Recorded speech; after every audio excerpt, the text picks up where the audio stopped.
Ça fait maintenant plusieurs mois, voire même 1 an, 2 ans, 3 ans, les gens ont de plus en plus de mal à arriver à compléter leur fin de mois et de plus en plus les banques alimentaires, eh bien les gens y vont à souhait en fait parce qu'ils n'y arrivent plus. Manger c'est difficile et finalement on apprend en fait que les gens qui techniquement ont déjà du mal à arriver à avoir de l'argent, eh bien peut-être qu'ils ont pas réellement le même argent que ce qu'ils pensent réellement avoir. Si j'en explique un peu la chose, c'est qu'en fait, pendant le temps des fêtes, on a compris que oui, les gens allaient beaucoup magasiner, évidemment, pour des cadeaux, etc. Mais la réalité, c'est que beaucoup de faux billets circulent. Donc, ces personnes-là, sans le savoir même, avaient en leur possession des faux billets, tout simplement, que ce soit des billets de 50, des billets de 100 dollars, ce n'était pas des vrais. Donc, quand même, à quelque part, quand on se dit, c'est quand même un petit peu plate de se dire que, ben, à la base, j'ai déjà de la misère à subvenir à mes besoins, je suis déjà rendu à aller dans les banques alimentaires, ça fonctionne plus, ben, tabarouette, maintenant, on m'apprend que j'ai des faux billets en ma possession. Donc, en plus d'avoir du mal à subvenir, donc en plus d'être carrément pauvre, ben, je suis encore plus pauvre que ce que je le pensais réellement. Ça n'a aucun sens, mais c'est bel et bien ça qui arrive depuis un certain moment. Et là, c'est sur Radio-Canada, je vais vous faire écouter une partie d'ailleurs de cette affaire-là qui explique vraiment la problématique qu'on a actuellement. On a découvert que depuis le mois de novembre, il y a une recrudescence mais folle du nombre de faux billets. Des billets de 20, de 50 et de 100 dollars.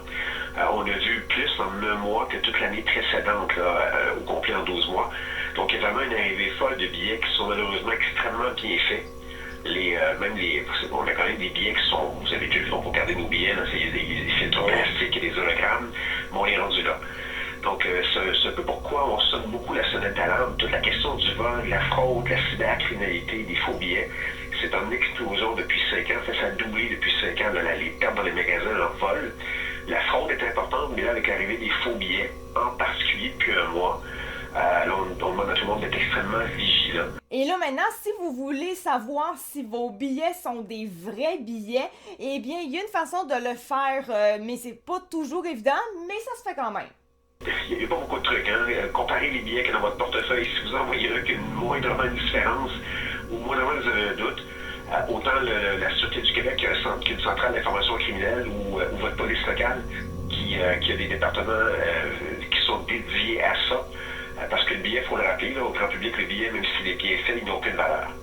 Alors c'est malheureux. Donc si vous avez un billet et que vous arrivez en commerce et qu'on remarque que le billet n'est pas vrai, vous êtes coincé avec. Donc le plus rapidement possible de le dénoncer. Évidemment, on demande également aux commerçants d'être très vigilants. Ça a commencé par des billets de 100 dollars, puis après vérification, on s'est rendu compte que vraiment des billets de 20, 50 étaient également en très grande circulation, beaucoup.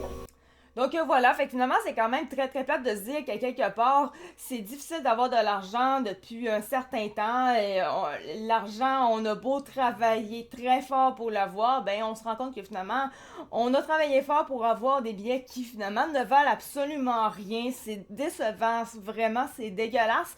On va espérer que ça finisse par arrêter cette affaire-là. Juste pour vous dire, c'était sur Radio-Canada Audio et ça a été mis en ligne le lundi, le 22 décembre. Donc évidemment, là, je reprends un petit peu, je fais la petite mise à jour quand même cette semaine de ce qui s'est passé durant le temps des fêtes. Donc c'est pour ça qu'on parle de cette nouvelle-là qui est un petit peu en retard, évidemment. Ça va être un petit peu de même cette semaine.